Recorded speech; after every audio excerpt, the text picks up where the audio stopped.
Hello, everyone. Welcome to the SERL Domino's Pizza Truck Series Season 2, Race 7 at Nashville Superspeedway, where we have 37 trucks ready to race. And I think what makes this race interesting and a bit of a challenge is because I feel like Nashville Superspeedway has characteristics of many different tracks. I think it definitely has parts like parts of like super speedways. I think it has parts of like short tracks, and I think it has parts of 1.5 mile race trucks all into one. And for those who remember or have watched this race a season ago, I think there were a couple of cautions early on, but then things really calmed down, and I remember having a super long green flag run. But the thing is, last season, because there were pit stops, pit strategy, I think played played a lot into who would win that race. I forget who won. I think it was Kenny Hamlin. Yeah, it actually was Kenny Hamlin, who this season he's in the 94, not really having that spectacular of a season. But anyway, um, last week at NASCAR, Luke Walker was able to just stay out of trouble, win the race, become the first multi-winner of the season, and now he has a 26-point advantage over second place in points, Matt Hotchkiss, the Memphis winner. And Luke Walker, other than setting himself up to be someone to uh, to be a threat to winning that championship, I think for the first time in the season, I think it is safe to say that realistically, even if the points leader does not have that great of a day, I think there's still a strong chance that he could still be the points leader. Anyway, other than Matt Hotchkiss, there are also some, I would say, surprises and maybe drivers that are flying under the radar, but maybe shouldn't, that are high up in points. Club Crafton in the 82. We haven't really talked too much about him, but he's third in points after a really good run in NASCAR. Mason Jefferson in the 98. He's fourth in points. Aiden Saunders is fifth in points.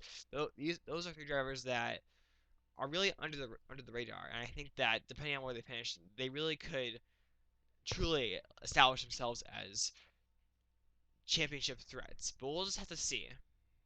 Anyway, to round off the top 10 points, we have Justin Tolampus, the Seattle winner, Andrew Gorman, the 19, Garrett Sonora in the 8th position in points, Ben Braley, 9th in points, Peyton Keys in the 33 is 10th in points. It's fairly tight.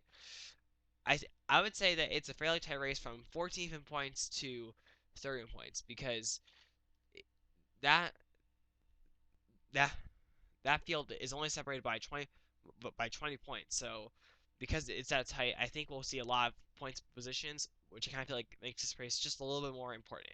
But anyway, now let's get the trucks rolling off.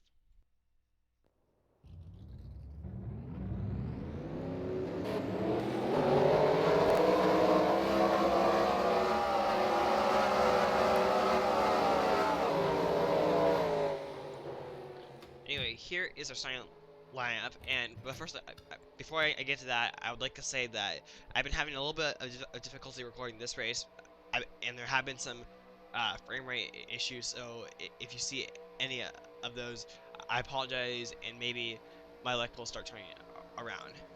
But anyway, here is the field. So our front row is Justin Columbus and Kendall Maynor. Justin Columbus, he won Seattle. Kendall Maynor, if you remember, he couldn't be at Lime Rock because he was dead last in points, and Lime Rock only can hold 36 pit stalls. But so far, it seems like that our winners are kind of scattered throughout the field. And I think Nashville is a track where I think either the outside or the inside could prevail. I think it just depends on how good like who gets the better start or restart. But anyway, Justin Columbus and Kendall Maynor leads the green flag, and wow, Justin Columbus, he just pulled ahead. Matt Hotchkiss in the 23, our third place starter, did not get a good restart at all, and that's really going to blow the inside line. And now he's actually going to get shuffled to the middle of the field, which now gives Kendall Maynor a perfect opportunity to go to the bottom, and now it looks like he's going to prevail. But here comes Hayden Jefferson in the 13 with help from LJ Mills. Hayden Jefferson is a driver that I don't think we really talked very much about all this season, but I think he could be someone to reckon with. And LJ Mills in the 51, it felt like last week his luck started to turn around, and the way things are going now, it looks like that he could be in for another nice solid finish. Did we just have a crash? I think we just. Whoa, my goodness! Connor Breen in 07 got shoved out of the way by Lion Mills Jr. Yeah, we had a caution. Garrison in 29 kind of in a little bit of a danger zone. Watch out, Matt. Justin Columbus Connor Brand, okay, everyone gives each other enough room. Jim Kelly is all of a sudden up in the mix as well. In the 8, he's not really had that great of a season as well. Kendall Maynor, a season ago is wrecked. And this crash seemed to have taken place in turn 1. Ooh, Andrew Gorman was some heavy damage. So is Kyle Kaminsky, Jimmy Dons, Daniel Boyles, Dave Crafton, Leia Walker, Kendall Domel, and maybe more. But anyway, it looks like that. I think it is possible that we might have had 2 separate incidents. One entering turn 1 and one in the middle of turn number 2. But let's take a look and see what happened. There were 2 incidents that happened at almost the exact same time, and I gotta say for Nashville, some of these licks were pretty hard. But anyway, so the first situation here is Daniel Wills and Bev Crafton. I think Bev Crafton gets into the wall, which then him and Daniel Wills clip into Andrew Gorman. And at the same time, unless I'm mistaken, no wait, I'm actually correct. And then at the same time, Kenny Hamlin and Riley Smith also hooked together here. And as you can see, Kenny Hamlin went airborne upside down. And then behind it right here, Jimmy Johns gets a piece of it, so does Club Crafton. And right here, you actually see Leia Walker in the 99 get spun around. That's where Broden Hedgehog got his damage. And I think uh, Ken Dermel might have gotten a piece of it behind them. Let's take a look at this here. Kyle Kaminsky here. Okay, so that's where Kyle Kaminsky got his damage. But wow, my goodness. After having a very wild ride last week, he had an amazing save this week. So I'm impressed. Props to Kendall Domel. That's not an easy thing to do, especially with a track like Nashville, which I gotta say kind of has a pretty narrow racing groove. But anyway, now let's go on board a driver. This isn't going to last very long, but let's go on board Kenny Hamlin.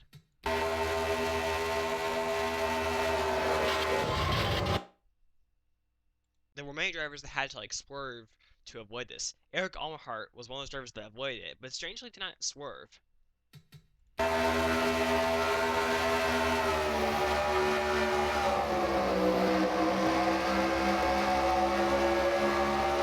Andrew Gorman, Kenny Hamlin, Riley Smith, Kyle Kaminsky are all out of the race. Jimmy Johns is the last driver on the lead lap, and has to show you the rest of the field.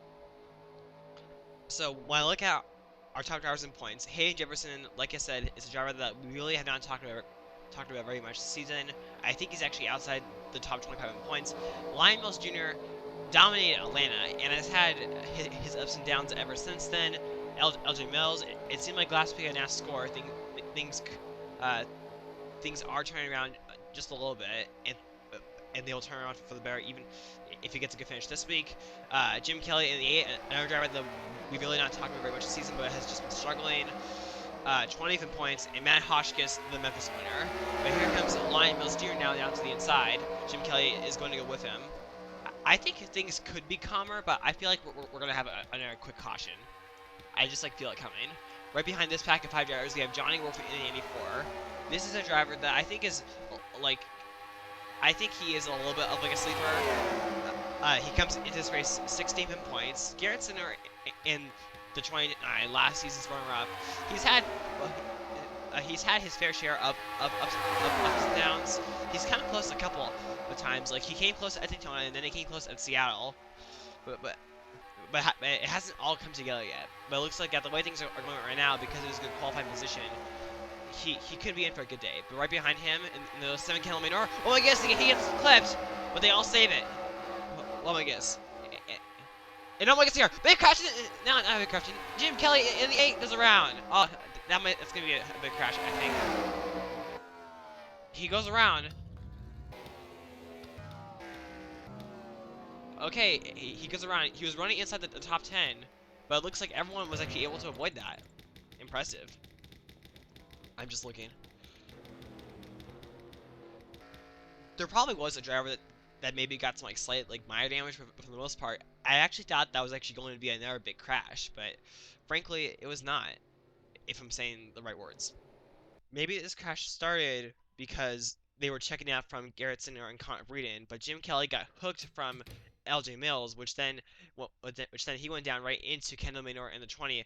Then he hits the outside wall pretty hard, and that outside wall has no safer barrier. I don't know if Johnny Warp in the 84 hit him, but for the most part, everyone did a very nice job to avoid this.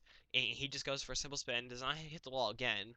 And even though he's not going to get the finish that I think he really wanted and had the opportunity to really get, it could have been a lot more worse. But anyway, now let's take you back to the green flag. As I saw coming, no DNFs after this crash, so we still have 33 trucks. Jim Kelly will restart outside the top 30. And now we have a new leader, Lonnie Mills Jr. in the 92. While this track isn't a mile-and-a-half racetrack, I think, like I said in the pre-race, this track does have some characteristics of like the mile-and-a-half racetracks, with like its like speed and its like layout. But anyway, can Lonnie Mills Jr. hold onto the lead right here, like he did at Atlanta, and win the thing, or will someone else challenge him from behind? All those questions will be answered right now. Lonnie Mills Jr. he gets a great restart. And it looks like he is now just staying still away. It looks like Garrett Sinner is going to be challenged here from Matt Hotchkiss. Unless he can really pick up the pace. Well, I guess here, he gets hooked once again. Wow. That's one thing to watch out for. Don't touch Garrett Sinner, because it could get you screwed. But anyway, now that's really not going to help Matt Hotchkiss here, as now Hayden Jefferson is now coming back. He's not going to go under Garrett Sinner with the help of LJ Mills. And now Hayden Jefferson looks to charge back up to the front. And right behind him, I can see the points leader, Luke Walker. He is having a very excellent day. If he can finish around this area, or even better, he will definitely be our points leader. And it looks like he is going to continue to pick up spots. And now all of a sudden we have a new leader here. It is now Hayden Jefferson. Well, I guess Dale Scott through. We are 3 wide right here. Cameron Garlington in the 1. This is another driver that I think, like Garrett Sinner, could have finished really well at Seattle if he did not get involved in that late race pileup. And right now we are now 3 wide for 3rd place here as Blankies in the 88. Blankies, I think, could have gotten some really good finishes if it weren't for mistakes or getting caught in someone else's mess. And what made his run at Atlanta so interesting was how last week he was actually upside down, but yet somehow got back on the roof. And I think actually finished inside, I want to say like the top 20. But I can't exactly remember. But anyway, now Blankies, he continues to move up, and now all of a sudden here comes Luke Walker. He has now found himself inside top 10 here. Well, I guess Abe Chalksville in the 28. That may not be good. He comes back onto the racetrack, but that's really going to hold up some drivers. Okay, and I heard wall scraping. I don't know who that was. But anyway. Oh my god, Hayden Jefferson here! The leader! Him and Blaine Keys made some contact. But it's really going to help Blaine Keys. No, not Blaine Keys. It's really going to help Hayden Jefferson. Luke Walker in the 10th position here. Oh my god, we have more hooking here. Oh my goodness, they are hooking each other almost every single lap now.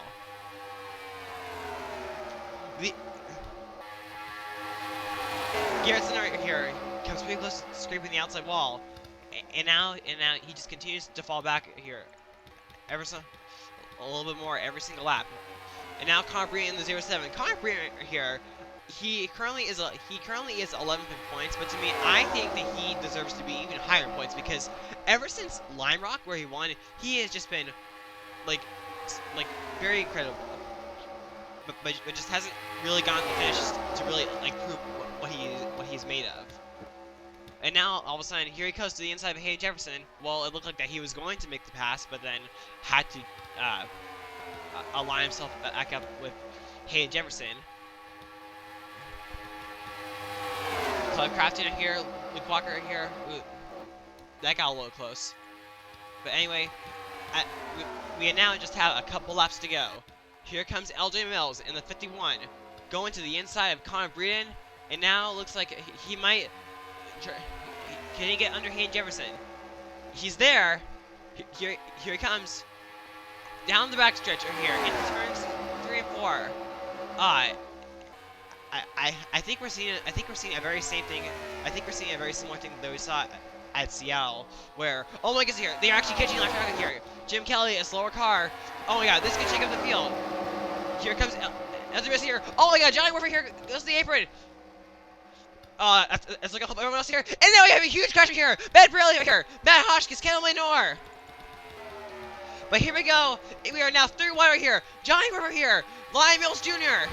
Can Lion Mills Jr. check the flag? Oh my goodness, it is going to be a photo finish here. Coming to the line. Lion Mills Jr. Does he have this? Oh my god. How close was it? It can't be a tie.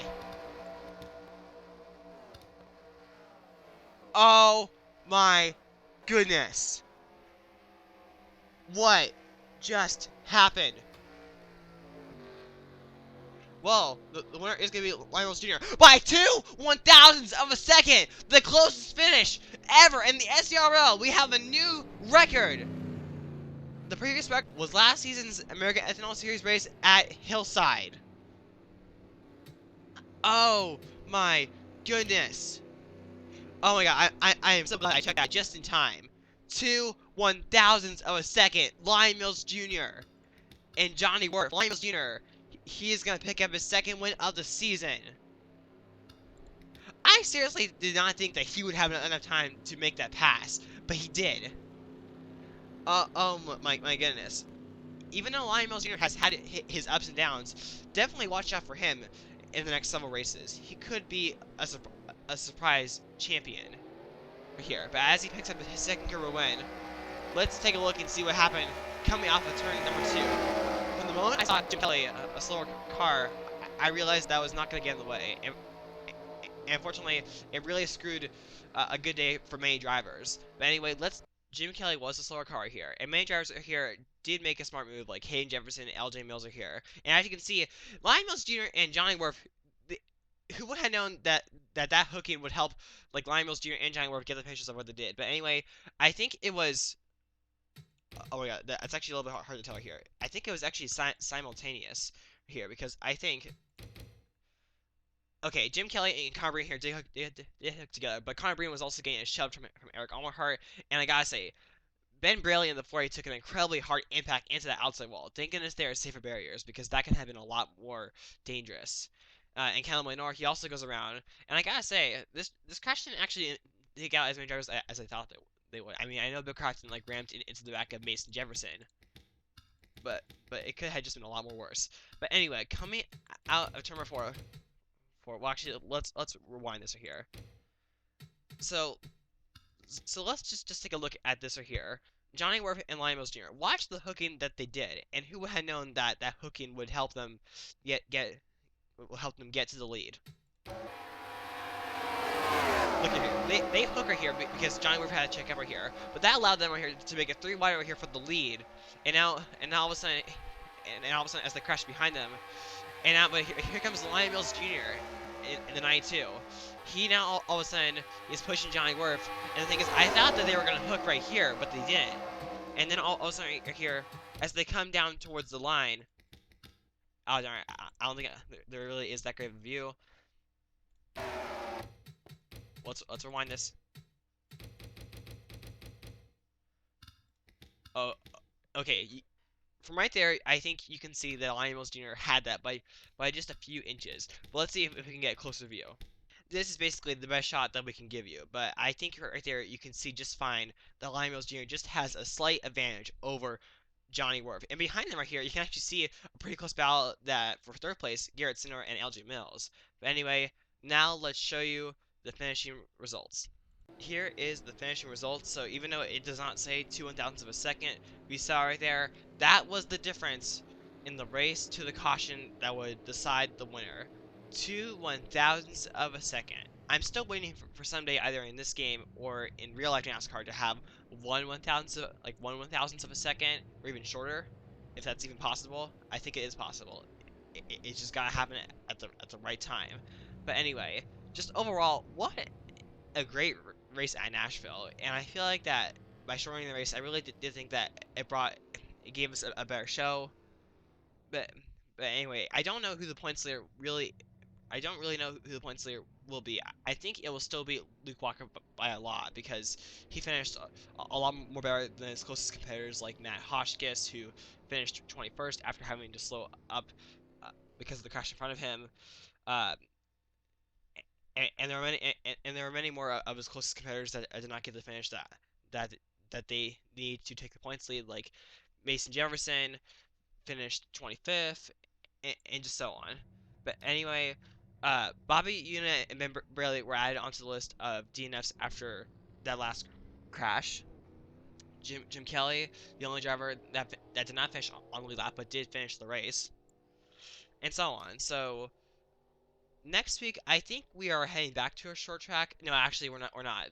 The Truck Series is heading for the first time. The Truck Series will be heading to Ricky Raceway, which, if you remember, the American Ethanol Series went there. I think it's going to be a day race, but I'm not exactly quite sure. But anyway, I would like to thank everyone for just watching this fantastic race, and be sure to rate, comment, subscribe, and buy. And congrats to Lionel Mills Jr. on your second career SERL Domino's Pizza Truck Series win.